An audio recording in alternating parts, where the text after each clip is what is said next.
आणि उत्साहामध्ये अयोध्यामध्ये राम मंदिराची आज प्राणप्रतिष्ठा होते। त्याच पार्श्वभूमीवर देशभरात त्याचा आनंद आणि उत्साह जो आहे तो साजरा केला जातोय।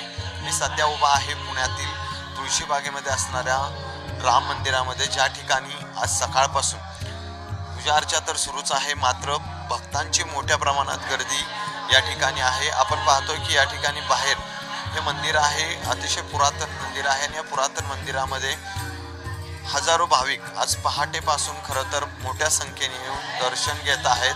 गेले जवळजवळ 260 वर्ष पूर्ण होतील। 1761 साली जे बांधलेलं आहे आमच्या पूर्वजांनी, तर त्याची नित्य नेमाने कधीही खंड न पडता, कुठल्याही परिस्थिती, युद्ध झाली, कोविड झालं, सर्व याच्यात आमचं रामाची आराधना कायम चालू राहिलेली विनाखंड।